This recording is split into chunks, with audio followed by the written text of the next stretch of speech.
أزف أنا الأحباب تيكت النظام مع الفاشيستون أروح لشوي السين بوهيل بوساقي الساد نغاليت مثلا دي deuxième partie de notre émission sur on va revenir sur l'image, cette image de l'Algérie qu'on essaie de donner, qu'on essaie de préserver d'après les responsables. C'est surtout après la fuite, encore une fois la fuite entre parenthèses, c'est pas exactement, on n'a aucune information officielle, mais d'après quelques sources, soit espagnoles, soit algérienne, on parle de la fuite d'un général Abdelkader Haddad, alias Nasser el-Djin, un des responsables de la sécurité en Algérie. Il a réussi à s'enfuir d'après, comme je l'avais dit, d'après des sources. On n'a pas d'informations officielles, mais c'est une information qui a fait le tour de la presse internationale. Tout le monde en a parlé. Et tout le monde a parlé de cette guerre de clans. On va revenir à ce sujet. Et bien sûr, puisqu'on parle de l'image de l'Algérie, avec l'élection du président malien à l'ONU, il a attaqué l'Algérie, il a même décrit, il a cité le pouvoir algérien en tant que junte militaire. D'abord, je vais commencer avec Karim Tabou. C'est Karim d'abord le sujet. Nasser el-Djin, il a fait le base Mazmadina, il a fait le tour du monde. Est-ce que c'est normal, c'est Karim, le silence du pouvoir? Il laisse la rumeur se propager. Qu'est-ce que vous en pensez déjà de cette rumeur et de cette fuite? Si ça, mais c'est vrai, il a réussi à s'enfuir. Franchement, il est très difficile de se prononcer sur un sujet dont on n'a pas les éléments d'information. Nous allons tenter un peu d'humour. والله نسر مذر ولا ناكل الجنون نسيت مورتاقي يعني الجنون فهمت مورتاقي نسر مذر ولا نروح دونك ما يروح الجن ينقص كاسي الجنون يعني غاس ولا ما ماشي هو الجن كنا مورتاقي mais si vraiment on a abordé dans la première partie de l'émission le dialogue, la presse, la démocratie, etc. Naturellement, dans un pays démocratique, la première question qui devait être posée au chef de l'État par le journaliste, si c'était vraiment des rencontres de journalistes indépendants, etc., ça serait lui poser la question sur justement cette question-là, puisqu'il est devenu un sujet de la presse internationale, des médias, des réseaux sociaux, de l'opinion publique, etc. Donc, naturellement, la question devait être posée. Mais vous comprendrez bien que ce genre de questions sont évacuées du débat. La deuxième, on n'est pas la première. On a bien un autre général qui est à l'étranger, le général Belaqsir. Souvenons-nous de la période de Chirac, l'ancien ministre de la Défense, Khaled Nzar, était en fuite. Il avait même lancé des appels à la rébellion depuis l'Espagne. Et par la suite, il a été reçu à l'aéroport d'Alger comme dans les honneurs de militaires. Et nous n'avons pas les informations concernant ce secteur, ce domaine-là, puisqu'il relève pratiquement du secret d'État. Mais malheureusement, si dans un pays, les responsables sont désignés de cette manière, ils sont défaits de cette manière. J'ai évoqué tout à l'heure les 5 chefs de renseignement qui sont passés par la direction de la sécurité intérieure dans un laps de temps record. Vous ne pouvez pas voir ça dans un pays qui obéit à des normes démocratiques, ni à la loi, etc. Et nous n'avons jamais la raison, nous n'avons jamais les motifs, nous n'avons jamais les informations. Et les bribes d'informations qu'on arrive à avoir, ils sont soit donnés de l'extérieur par...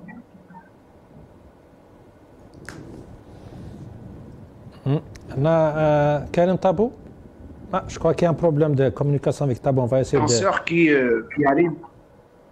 Pardon? Il y avait une coupure, Karim, on ne vous a pas entendu.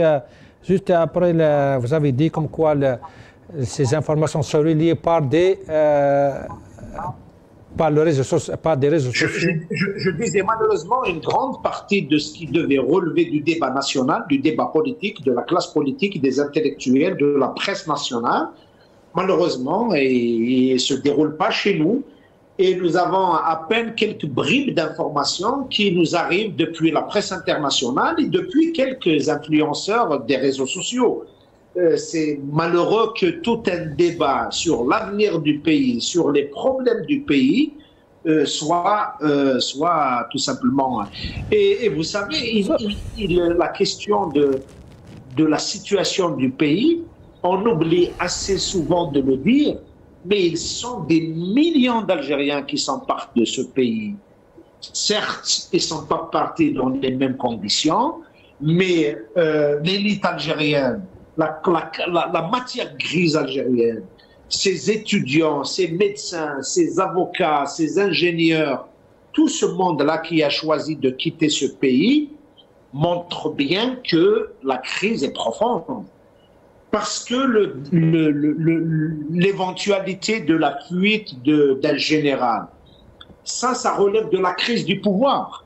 Ça, c'est lié à la crise du pouvoir. Et malheureusement, si vous regardez aujourd'hui, vous essayez d'analyser l'état du pays, vous faites l'analyse sur une base de méthodologie politique, vous allez analyser l'Algérie sur 3 sphères, sur la sphère internationale, sur la sphère du pouvoir, sur la sphère de la société, c'est-à-dire de l'état de la société, eh ben, vous allez constater par vous-même que sur les 3 panneaux, le pays va très très mal. Sur le plan international, c'est la crise. Toutes les promesses faites d'adhésion aux BRICS, de remise de l'Algérie en avant, du fait que l'Algérie était devenue un membre non permanent du Conseil de sécurité. Par la suite, l'Algérie a organisé la rencontre de la Ligue arabe, etc. Tout a été présenté comme étant des tentatives de remettre l'Algérie dans le contexte international. Mais malheureusement, affront sur affront, échec sur échec, et maintenant, nous cumulons des crises partout. Sur n'importe quelle relation, eh ben, nous sommes en crise avec l'Europe, nous sommes en crise avec l'Espagne, avec la France, avec la Libye, avec nos voisins, avec le Mali.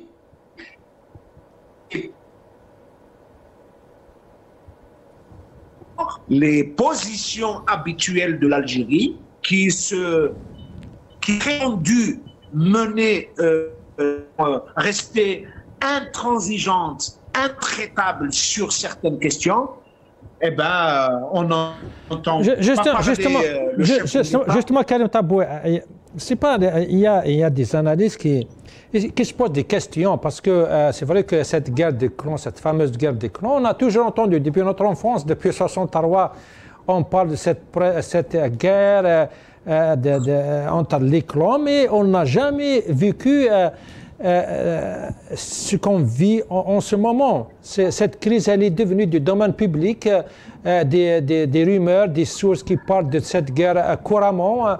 C'est vrai que peut-être la guerre, elle a toujours existé, mais comment expliquer depuis le Hirak, depuis plutôt les élections du 12 2019, maintenant cette guerre, elle est devenue publique, si je peux dire, des dizaines d'officiers en prison, des militaires qui s'enfuient, des nominations au poste très haut dans le secteur sécuritaire, le public le sait avant l'annonce officielle.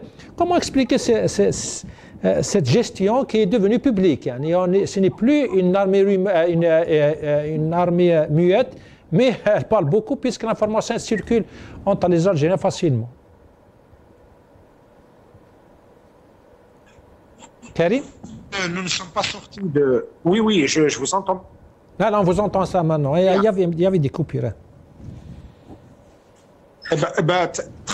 Très clairement, la crise naît du 3e, puis du 4e et de la tentative, le 5e mandat on est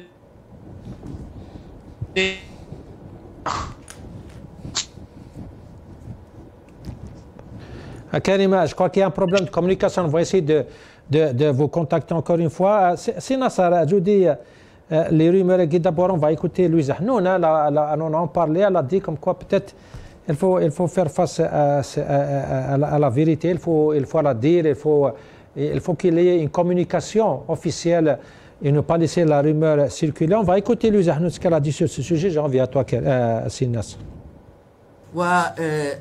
يعني الإشاعات هذه المتزايدة سامة وقاتلة ومرعبة.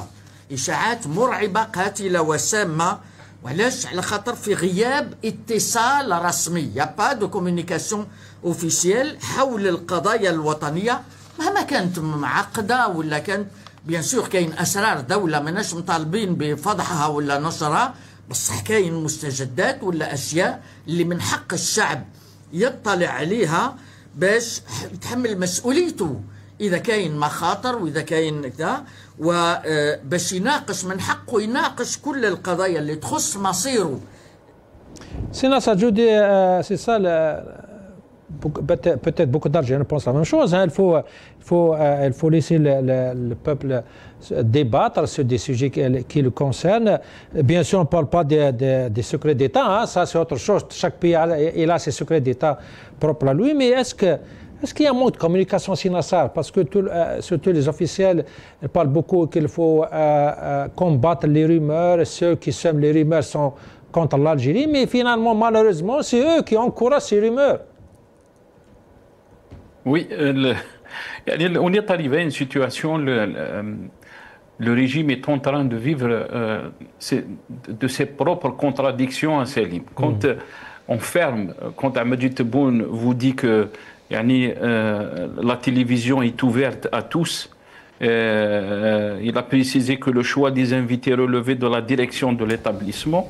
Si la chaîne estime qu'une personne n'est pas en mesure de réaliser de l'audience, il est compréhensible qu'elle ne l'invite pas. Quand on arrive à faire des déclarations pareilles à Selim concernant le choix des invités par rapport donc aux médias, on se pose la question, est-ce que vraiment il y a des médias en Algérie? Est-ce qu'il y a une communication officielle? On est dans l'insulte, on est dans la médiocrité, dans la clochardisation de tout, du champ politique, du champ médiatique. Rappelez-vous, Selim, des dépêches de la PS. Quand on a par exemple des différends avec d'autres pays comme l'Espagne, on a insulté le ministre des Affaires étrangères espagnol, on l'a insulté, on a insulté la France, alors que dernièrement on nous dit qu'Attaf a rencontré des personnalités, même dont le ministre des Affaires étrangères espagnol.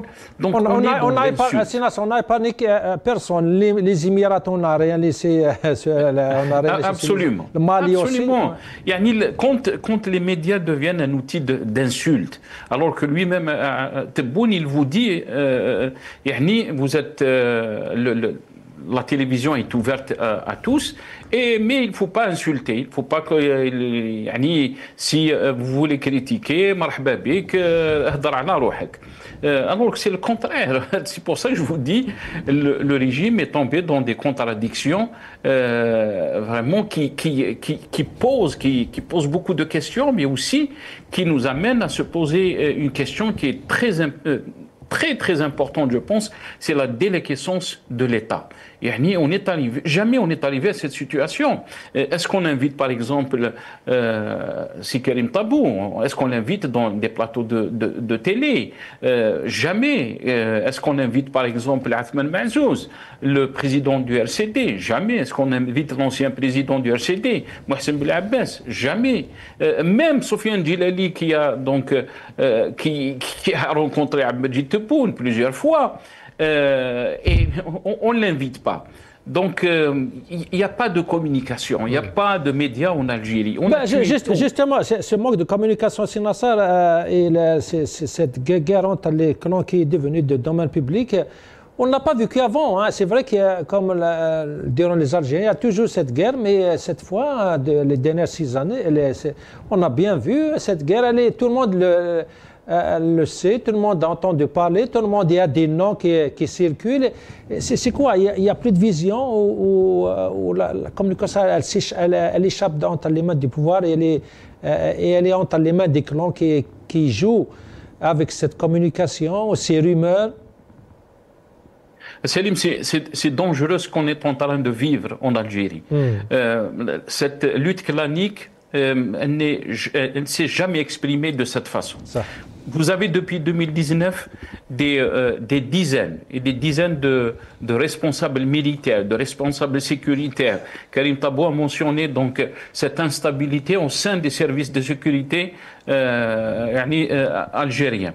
L'instabilité gouvernementale. On parle presque de 5 Premier ministre depuis l'avènement d'Abdelmajid Tebboune. Cette instabilité est maintenant, quand on voit des généraux en prison, des ministres, des anciens ministres en prison, des anciens premiers ministres en prison, on se pose la question. Abdelmajid Tebboune parle de l'ennemi de l'intérieur. C'est qui cet ennemi de l'intérieur? C'est grave. Parler des ennemis, que, bon, on peut comprendre l'ayadil kharijiyya, les ennemis de l'extérieur, mais maintenant il parle de l'ennemi de l'intérieur. Il parle toujours, 6 ans après, au lieu de parler de sa gestion, de son échec à tous les niveaux, il parle de la Isaba encore. Il dit que Sifi Ghrib a été aussi une victime de la Isaba. Donc il n'y a plus de repères au niveau de la gestion de notre pays. Il n'y a plus, même si auparavant, comme tu l'as dit à Selim, il y avait aussi des luttes claniques au sein du sérail du pouvoir. Mais on n'a jamais vu ces luttes claniques sortir de cette façon. Aller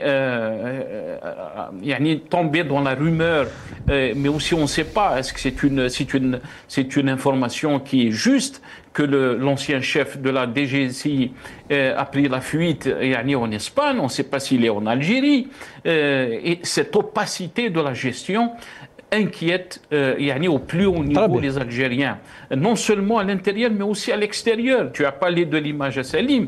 Oui, les chancelleries sont en train de voir comment notre pays fonctionne, comment l'état de notre pays. Et bien sûr, tout ça, c'est une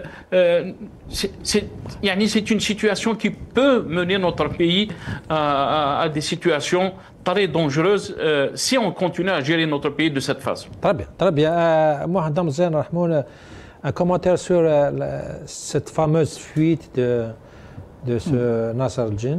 Oui, premièrement, les services, parce que quand on fait une analyse politique, il faut faire l'analyse, décortiquer tout, et après faire la synthèse.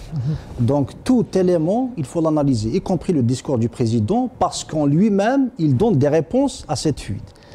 Quand on parle, et dans le discours du président, il a parlé premièrement de l'argent, ce qu'on appelle parasite. Parasite.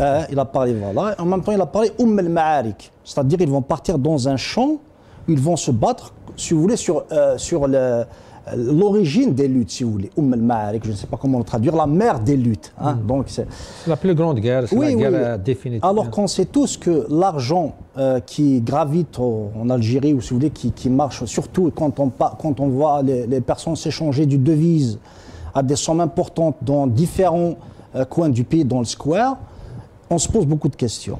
Et la lutte des clans est un fait. Mais ce qui est sûr et certain, quand un responsable très haut placé à la tête du renseignement intérieur, ex-responsable, comme j'ai dit dans l'une de vos émissions, il a la possibilité d'avoir des informations géosécuritaires, de la connaissance des hommes, c'est-à-dire ce dossier, et bien sûr la connaissance des orientations sécuritaires et la lutte contre le terrorisme, et bien sûr quelles sont les différentes associations qu'a faites l'Algérie avec quel pays. Donc quand on a, et bien sûr les informations logistiques. Alors quand on a une personne qui est au fait parce qu'il est il a été dans le stratégique, pas uniquement il a été dans l'opérationnel, maintenant il est dans le stratégique. Donc cette information est très grave. Et le fait qu'elle n'a pas été abordée, et le fait qu'il n'y a pas de communication officielle, ça rend la chose encore plus grave. Et vous allez remarquer qu'au jour d'aujourd'hui, la communication officielle essaie de démontrer que beaucoup d'influenceurs sont facilement manipulables. Et c'est pour ça que nous sommes en train de vivre, si vous voulez, dans une confusion. Cette confusion ne peut pas être de bon augure et ça peut créer une déstabilisation sociale et ça peut effectivement déborder. Maintenant, l'instabilité en elle-même, si on va réfléchir sérieusement, elle a démarré bien avant le 5e mandat. J'ai donné la dernière fois, par exemple, un exemple. Rappelez-vous que quand Bouteflika s'est doté d'une oligarchie, pour contrecarrer, si vous voulez, d'autres hommes d'affaires qui tournaient autour du service de renseignement, mais aussi, rappelez-vous de Tign Tourin. Il faut se poser la question, comment que ces terroristes, bien sûr le terrorisme est au pluriel, savaient qu'il y avait un couloir pour pénétrer. Les dividendes, c'est que le général Mohamed Medina a été affaibli et il y a eu une restructuration.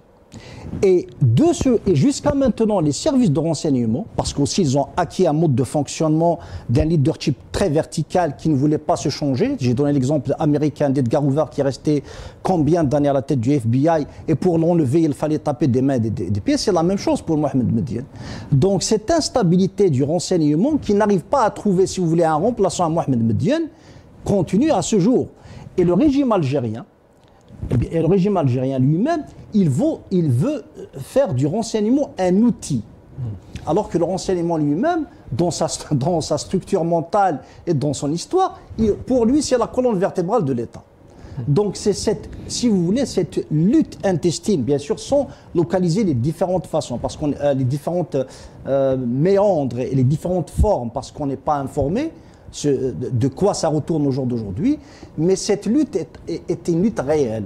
Et c'est pour ça que le système n'arrive pas à se stabiliser réellement. Ben justement, puisque le système n'arrive pas à se stabiliser à cause de ces luttes claniques et surtout comment il ne sait pas comment gérer ou il ne veut pas gérer la communication, ça va nous ramener à cette diplomatie algérienne, parce qu'il y a des conséquences quand tu n'as pas de vision. Tu ne sais pas gérer tes relations, si je peux dire, hein, d'après beaucoup d'observateurs, on ne sait pas gérer nos relations avec des pays soit voisins, soit autres. Et ça crée des tensions, ça crée des malentendus, même ça crée des crises entre l'Algérie et d'autres pays. Le dernier pays, par exemple, c'est le Mali. Le Mali qui était frère, qui était un voisin, un frère. On a des milliers de kilomètres comme la frontière. Et il arrive que le Mali nous a accusé, plutôt il a accusé le pouvoir algérien de junte devant les assises de la conférence de l'ONU. On va d'abord écouter le président du Mali, ce qu'il a dit, et je reviens à toi, c'est Mohamed. Je ne saurais passer sous silence la destruction d'un aéronef de type drone des forces armées maliennes le 1er avril 2025 par la junte algérienne. Le Mali condamne fortement cette agression et a saisi la Cour internationale de justice à cet effet. La proximité géographique entre deux pays qui partagent une frontière distante de 1300 km. Le Mali a toujours observé à l'endroit du peuple frère algérien une attention bienveillante. Il a activement soutenu de manière exceptionnelle l'Algérie dans sa guerre de libération contre le colonisateur français. Au regard de cette position politique constante en faveur du panafricanisme, ajoutée... C'est Mohamed Hamzan. On ne va pas parler de ce drone, ce fameux drone que l'Algérie a abattu. On ne va pas parler de la crise, mais on va parler un petit peu plutôt de pourquoi on est arrivé à ce point. Pourquoi on est arrivé à s'attaquer mutuellement. L'Algérie a attaqué le Mali comme quoi c'est une junte militaire. Maintenant, eux, ils nous attaquent comme quoi c'est une junte. Nous aussi. Pourquoi où est-ce qu'il y a le problème? On n'a pas su gérer cette crise? Il n'y a pas que cette crise. Est-ce qu'il y a eu que cette crise? S'il y a eu que cette crise, on pourrait effectivement parler d'une crise. Mais le problème, il y a aussi la France. Il y a aussi... C'est pas un cas isolé. C'est pas un cas isolé. Et il y a eu à un moment donné l'Espagne, etc. Donc ce n'est pas que cette crise. Et encore, l'affaire du drone en lui-même, juste entre guillemets, parce que le régime malien est une junte militaire aussi, c'est des putschistes. Des putschistes, disons à une équipe illégitime, c'est des accusations mutuelles, qu'on soit bien d'accord. Même le régime malien n'est pas vraiment... D'ailleurs, il s'est retiré du statut de Rome. Non seulement, donc si vous voulez, ça donne un tout petit peu la teneur de ce régime. C'est vrai qu'il dit des choses sur l'Algérie, mais n'empêche que même ce régime est très critiquable. Ce n'est pas ce genre de régime dont on rêve en Afrique. Parce que le panafricanisme, ce n'est pas des régimes autoritaires dont on veut, c'est des régimes démocratiques qui laissent souffler leur peuple. Maintenant, revenons sur la crise en elle-même. La crise en elle-même, n'oublions pas que l'Algérie, sur le plan officiel, détient des preuves qu'elle n'a jamais montrées. J'aimerais bien, parce qu'on n'a pas beaucoup de temps, est-ce que l'Algérie aurait pu gérer cette crise autrement? C'est ça la question. Est-ce qu'on a fait notre mieux? Est-ce qu'on a fait ce qu'il faut pour éviter cette crise? Mais comme tu l'avais dit, c'est une gente aussi, le militaire au Mali, donc eux aussi ils prennent la responsabilité. Nous aussi, on aurait pu faire autrement, ouvert des canaux de communication, envoyer nos envoyés. C'est pas ce qu'on aurait pu faire autrement que ça? Oui, l'une des qualités du leadership moderne, c'est la flexibilité. C'est pas être rigide, n'est-ce pas? De plus, c'est pas le drone qui est la cause réellement. Il y a eu déjà un passif. Et en même temps, le Mali, il faut le considérer comme un pays souverain, n'est-ce pas? Et l'Algérie est un pays souverain. Donc, effectivement, on aurait pu, par des voies diplomatiques, essayer de déboulonner tous les problèmes. N'est-ce pas? On ne peut pas être les tuteurs du Mali. Si le Mali ne nous invite pas, on ne doit pas s'inviter. Et c'est la même chose que nous allons faire pour le Mali, n'importe quel pays. Donc, il y a des règles diplomatiques, je pense, quand même très connues, qui fait que, alors, ces putschistes, ils sont appelés putschistes maintenant, si l'Algérie ne les a pas reconnus. Le régime algérien, dès le départ, quand ils ont pris le pouvoir, ils devraient dire tout simplement que nous ne reconnaissons pas ce régime. Or que ces nouvelles, ces déclarations de part et d'autre sont liées à, je dirais tout simplement, à une accumulation, mais c'est lié à des choses, à une crise purement politique. N'oublions pas, c'est lié à l'affaire des Touaregs, comment que l'Algérie veut être l'intermédiaire. Aussi, c'est lié au fait que le Mali considère des groupes étant terroristes, chose que l'Algérie ne considère pas. L'Algérie considère que le régime malien a tout simplement, c'est un régime qui a coupé court à toutes les négociations qui ont été faites et qui ont fait avancer le processus de paix. Donc ce n'est pas uniquement ce drone. Ce drone a montré un autre aspect. C'est que quand le régime algérien se sent fort, il use, bien sûr, je parle sous réserve, parce que pour l'instant... Ils sont forts par rapport aux faibles. C'est-à-dire, en fait, si ce drone, jusqu'à maintenant, c'est le Mali qui mène, si vous voulez, la danse.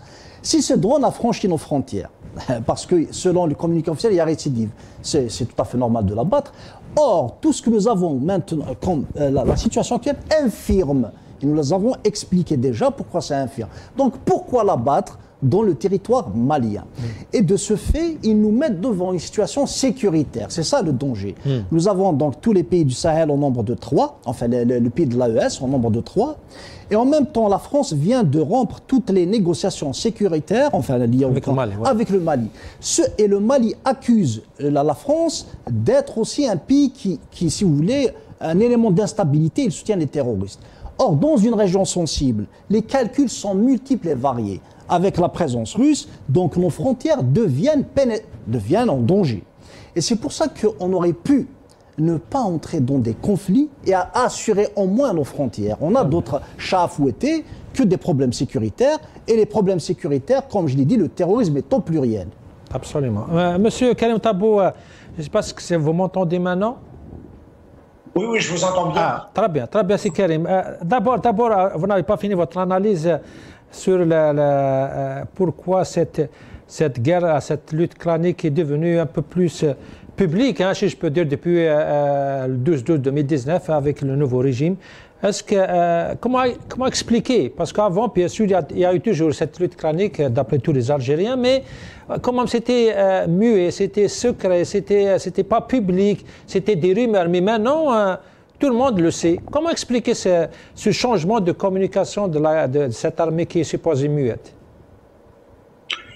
Enfin, cycliquement, le pouvoir a voulu s'accaparer, a voulu gérer lui-même les transitions. Parce qu'il y a deux manières de gérer la transition. Il y a la première manière qui est la transition démocratique. Il va falloir donc se soumettre à la volonté du peuple. à travers des mécanismes de transition. Or, ce que nous vivons, c'est les tentatives du pouvoir de gérer sa propre transition, et ça bute sur des problèmes d'intérêt, ça bute sur des problèmes de clans, ça bute sur des problèmes de positionnement interne au pouvoir. Lorsque j'ai évoqué les mandats de Bouteflika, au fait, la crise née du troisième, le fait que Bouteflika a déjà tripoté la Constitution pour aller vers le troisième mandat, et par la suite le quatrième, le cinquième, ben voilà la crise. Et nous sommes encore dedans, parce que le Hirak devait être l'alternative, devait ouvrir la perspective démocratique pour le pays, bien que le Hirak en lui-même n'étant pas l'instrument, mais une dynamique de telle envergure, de telle ampleur, une dynamique positive, parce que dans le fond, les Algériens, pour la première fois, avaient posé les fondamentaux de la mise en place d'un État, d'un débat démocratique, d'un échange pacifique, etc. Et puis, il y avait la garantie de la mobilisation. Or, nous sommes aujourd'hui dans une logique d'appareil. Les appareils politiques, les appareils sécuritaires, et puis il y a ces superpositions de ces instances sécuritaires aux instances politiques, ce qui rend la lecture politique très compliquée. Si on pouvait parler du secteur du renseignement, oui, dans un pays démocratique, lorsqu'on parle du FBI, lorsqu'on parle des instances dites de renseignement et qui ont pour vocation de défendre les intérêts stratégiques, les intérêts du pays à l'étranger, bien sûr que nous avons besoin d'une grande direction de renseignement. Mais dans le cas algérien, parlons plutôt de la police politique. Parlons plutôt des instances qui piétinent sur le terrain politique et qui ont bloqué le pays et qui ont bloqué le peuple algérien, qui ont suspendu les libertés publiques, les libertés des Algériens. Donc c'est ça le vrai problème. Ce n'est pas en termes de gestion institutionnelle ou par les usages qu'on fait de mots, parce que des fois, on ne se rend pas compte que nous sommes en train d'utiliser des mots et on donne l'impression que nous sommes un État normal, un pays démocratique, on parle d'élections, on parle de renseignements, on parle Mais dans la réalité, Mohamed Fellag, dans l'un de ses monologues, disait, lorsque vous voyez à la télévision nationale, il y a des documentaires des animaux, c'est quelque part, il y a des coups d'État qui se déroulent là. C'était un peu une manière de décrire un peu l'opacité dans laquelle se déroulaient les choses importantes de l'État. Et si vous ramassez tout ça, tous ces éléments, y compris la crise internationale, la crise de la position de l'Algérie vis-à-vis du Mali, vis-à-vis des pays du Sahel, vis-à-vis de nos voisins, vis-à-vis de la rive nord de la Méditerranée, notamment l'Espagne, la France et probablement à l'avenir avec toute l'Europe, c'est un problème de manque de projet, de manque de vision, d'absence d'analyse sérieuse. Parce que un vrai projet s'établit par des experts, par des bureaux, des centres d'observation, par un débat démocratique, par la participation de l'élite, par des dynamiques internes capables d'apporter un plus. C'est cela un projet. Mais malheureusement, c'est le cas de le dire, le seul aujourd'hui qui parle dans tout le pays, c'est le chef de l'État. Il parle ce qu'il veut, il dit ce qu'il veut, à qui il veut, il le diffuse comment il veut. Tout le reste ne s'en solliciter que pour applaudir. Si demain, la télévision nationale sent que Karim Tabou va venir pour apporter de l'eau au moulin de Tebboune, ben demain il va être invité. On s'en fout de la personne, l'essentiel qui vient apporter de l'eau au moulin du pouvoir. Mais si quelqu'un a le soupçon de porter une idée critique, des observations critiques à l'égard du pouvoir, eh bien, il est banni, il est exclu, il est interdit de tout, et bien au contraire, il est poursuivi en justice. Vous voyez très bien, c'est mon cas, je suis tenu par l'obligation d'aller chaque lundi signer un contrôle judiciaire dans une caserne depuis plus de 28 mois sur un chef d'accusation on a présenté au juge un CD de 11 secondes d'une intervention dans une émission télévisée al-Maghribia. Vous imaginez, vous êtes dans un pays où 11 secondes d'intervention dans une émission a nécessité 3 années d'instruction et 28 mois de contrôle judiciaire, et ça continue. Donc, on ne peut ni parler de la justice, ni des médias, ni du débat démocratique. On est dans une situation particulière. C'est terrible, c'est terrible. J'ai la dernière question, si vous me permettez, puisqu'on a parlé d'un peu de la diplomatie, hein, c'est l'image de l'Algérie qu'on donne à l'étranger. J'aimerais d'abord écouter Tebboune, ce qu'il a dit par rapport à cette... à ce monde qui nous envie par rapport à notre grand retour vers la scène internationale. Et bien sûr, il a remercié un ministre spécialement. Grâce à lui, on a réussi, je peux dire, à récupérer notre place parmi les pays dans la scène internationale, je peux dire. Je vais écouter tout. في تحسن صراحة، يعني مش باش نشكره، ولكن من اللي جاء سي احمد عطاف الامور بدات تتحسن. دخلنا في مرحله نتاع غيره كبيره من الجزائر، والبعض يتخوف من استيقظت الجزائر وصبحت الجزائر قائمه بنفسها. هادشي ما يساعدهمش. C'est Tabou, en quelques minutes, si vous me permettez, parce qu'on arrive bientôt à la fin. Il a parlé de la TAF, mais bien sûr, il a fait un clin d'œil à la Mamra, hein, puisque c'est grâce à la TAF finalement qu'on a réussi à se repositionner encore une fois. Et bien sûr, il y a beaucoup de pays qui nous envient, qui nous hasdouna, qui même qui disent. Un commentaire, c'est quel? Wallah, Yassi Salim, vous êtes en train de nous infliger des propos qui sont durs, yani, hein, parce qu'on n'a pas assez de temps à perdre dans des discours crevides. Et puis, une deuxième constatation est que malheureusement, le pays, il était ce qu'il était. Moi, j'ai eu cette chance de discuter de vive voix avec M. Husseini Ahmed Rabbi Rahmou sur comment la délégation algérienne avait participé à la conférence de Bandung. Vous ne pouvez pas imaginer le génie, l'intelligence, l'inspiration et surtout l'engagement de ces hommes qui ont fait le prestige, qui ont laissé un capital énorme pour ce pays. Et lorsque je vois aujourd'hui ce qui fait office de diplomatie et de discours diplomatique, vous allez prendre tout ce qui a été écrit au monde sur la diplomatie, tous les dictionnaires de la diplomatie, vous n'allez jamais trouver l'équivalent du mot l'ghira diplomatie. Elle n'existe pas. L'ghira n'existe pas. Mais si vous allez voir ceux qui pratiquent l'analyse superficielle, la superstition, bon, ils vont vous parler de l'ghira parce que هذه تزوجت هذه ما تزوجت، الغيرة parce que هذا عنده كوميرس هذا ما عندوش، الغيرة parce que هذا نجح هذا ما نجحش. هذه الأمور المتعلقة بالأمور الاجتماعية ممكنة، ولكن أنك vous allez parler dans un monde qui est en train de connaître de grands bouleversements, où les sillons sont en train de se tracer sur l'avenir de toute la planète, de l'humanité entière, où les enjeux sont tellement imbriqués les uns aux autres que le monde est au bord d'une guerre généralisée, et vous trouvez quelqu'un qui vous dit oui, parce que bon, c'est vraiment osé, c'est vraiment osé. Inch'Allah غلطنا، Inch'Allah احنا رانا غلطين، Inch'Allah احنا رانا غلطين.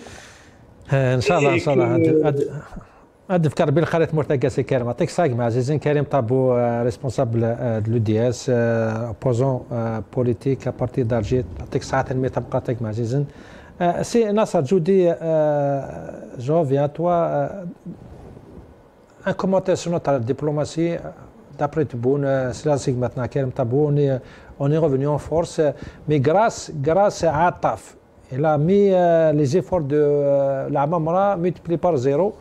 Peut-être c'est un clin d'œil, c'est un message. La Mamra, on avait toujours dit comme quoi la Mamra peut-être elle aurait pu être un concurrent à Tebboune.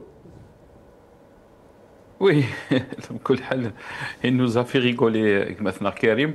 La situation, quand on entend Ahmed Tebboune Salim, on se dit, est-ce qu'il est conscient qu'il est à la tête d'un État, qu'il s'agit de la gestion d'un pays, non seulement à l'interne mais aussi à l'externe, parce qu'il y a aussi, comme je l'ai dit, il y a des chanceliers donc, qui vont écouter cette interview.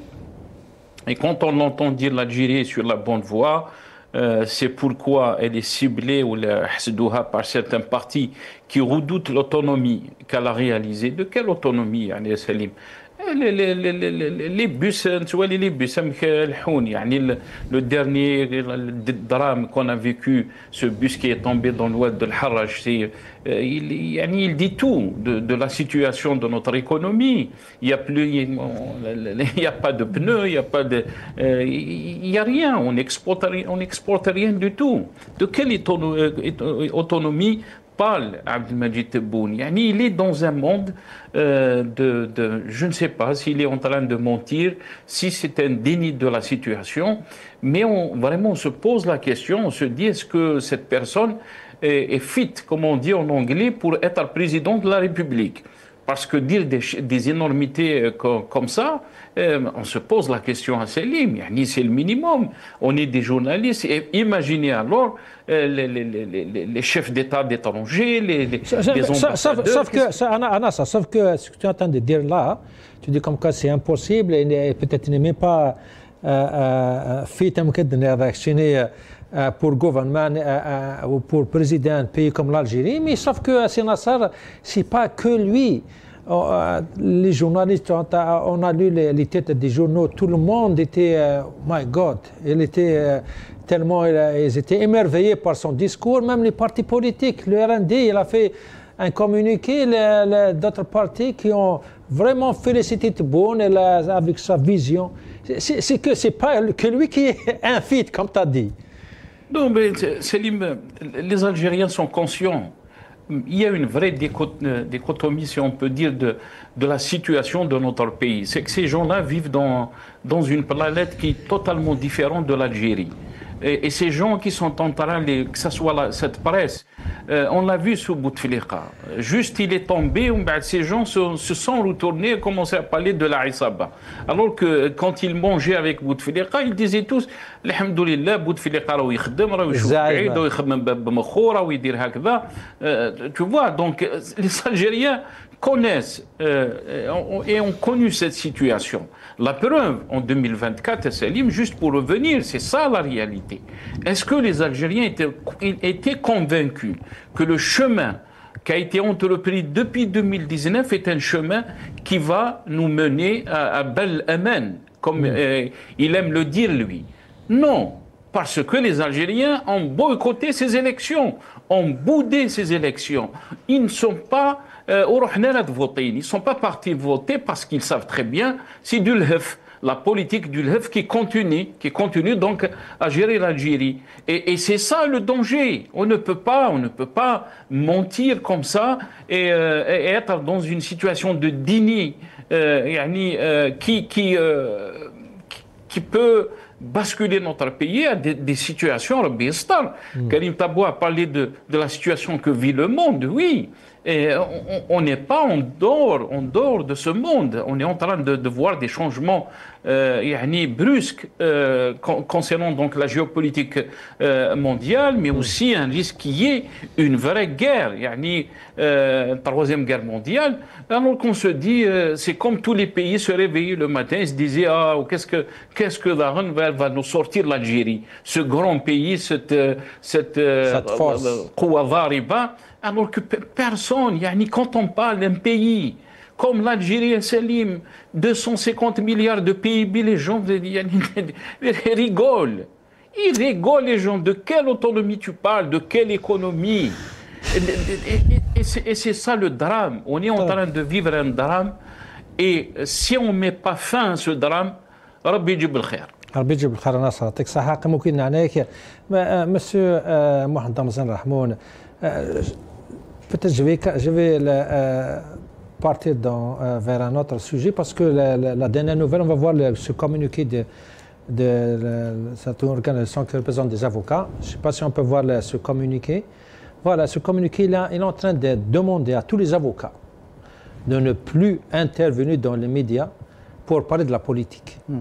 Tu parles des Darois, tu parles mais parler à la politique, analyser la situation, vous n'avez pas le Darois. C'est quoi ça? On est en train de... C'est une bonne question, c'est malheureux. C'est ça la police politique. Maintenant, il faudrait que les Algériens comprennent. Parce que la police politique, ce n'est plus la sécurité militaire des années 70, 80, 90. C'est un faux concept. Au jour d'aujourd'hui, il y a une démocratisation des méthodes de la police politique. Vous allez le trouver dans la présidence, vous allez le trouver dans les universités, dans les partis politiques.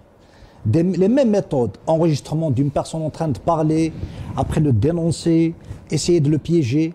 C'est pour ça qu'il y a tout un système qui s'est installé en Algérie, c'est dans les mentalités. Et tant que les gens n'arrivent pas justement à eux-mêmes se changer eux-mêmes, c'est très difficile qu'il y ait un changement, quoique j'ai toujours espéré, j'espère toujours. C'est quoi? C'est la psychose maintenant? Tu ne peux pas parler, tu ne peux pas critiquer. Ça, c'est même un exemple. Un avocat qui est quand même c'est une élite de la société, il n'a pas le droit d'analyser. Regarde, c'est une bonne question parce que ça va nous permettre de faire comprendre la police politique. Comme ça que les gens vont comprendre c'est quoi la police politique. لقد لوحظ وللأسف الشديد أن بعض الزملاء يشاركون في النقاشات الإعلامية ويتناولون قضايا اجتماعية وسياسية وغيرها. Donc il faut لا تقع ضمن اختصاصهم. Donc c'est très grave, les gens peuvent paraître des intellectuels. المهني البحث. C'est-à-dire qu'ils doivent parler que de la loi. ودون أن يكون لهم انخراط معلن أو صفة رسمية في نشاط سياسي أو جمعوي etc. Donc c'est ça c'est la police politique. Est-ce que ça vient du renseignement? Est-ce que ça vient de la gendarmerie? Probablement, certains vous dire, c'est ça, c'est toujours la même cellule de communication. Mais comme c'est de la folie d'arriver à un point où on interdit même à un Algérien de parler de la politique parce que tu es un avocat. Au contraire, on a besoin d'écouter des avocats, de la société civile pour nous les éclaircir parce que normalement, ils comprennent la situation, ils savent les enjeux, non? Vous savez, il y a un problème, c'est que le système n'arrive plus à comprendre. Parce que moi, je pense qu'il y a un problème d'adaptabilité à un contexte international qui lui est difficile de s'adapter. Parce qu'avant, il trouvait les moyens nécessaires et suffisants pour s'adapter. Au jour d'aujourd'hui, il n'arrive plus à s'adapter. Donc, et la peur, c'est une preuve. Quand on a commencé le débat, j'ai dit qu'on sent qu'il y a une fébrilité même dans le discours de Tebboune. Ce que vous venez de montrer est une indication que le système a vraiment peur. Il est vraiment fébrile. À travers le discours du président, on a compris, à travers tous les éléments, on n'a pas parlé de tout, on n'a pas parlé pourquoi on trouve certaines personnes qui ne sont pas aptes à gérer certains ministères. Ceci peut s'interpréter aussi, mais à travers toutes ces interprétations, toutes ces analyses, on est arrivé, même avant de lire ce communiqué, que le système est fébrile. Ceci n'est qu'une confirmation. Et maintenant, comme je l'ai dit, je le répète, c'est un concept, les jeux de la police politique sont démocratisés. On ne peut plus accuser un seul appareil, parce qu'avant c'était le DRS, c'était la sécurité militaire, c'était eux qui faisaient, c'était le colonel Fawzi, etc. Aujourd'hui, non. C'est ne pas comprendre l'évolution du système qui fait que les gens utilisent ce terme à tort et à travers. Très bien. Nasser Djoudi, un dernier mot, Agma. Oui, Salim, je sais que j'ai pris un peu le temps d'habitude, c'est Mohamed qui fait l'émission, mais je voulais juste revenir sur les déclarations de Tebboune en cherchant la presse nationale. Et les téléspectateurs peuvent voir les titres en bas de leur écran. Cette information, le rapport, donc l'Algérie se positionne très mal dans le récent classement mondial de la liberté économique, le rapport économique Freedom of the World 2025, le rapport économique Freedom of the World Il a été publié le 25 septembre, donc il y a 3 jours de ça, par l'Institut Fraser. Il classe l'Algérie au 162e rang mondial sur 165 juridictions étudiées et à l'avant-dernière place africaine, 48e sur 50. Mais aussi, le drame de l'immigration clandestine en Algérie prend une tournure inquiétante. De plus en plus de mineurs quittent seul le pays dans un silence glaçant. Voilà quelques titres de la presse qui osent dire les choses. Voilà la réalité, celle.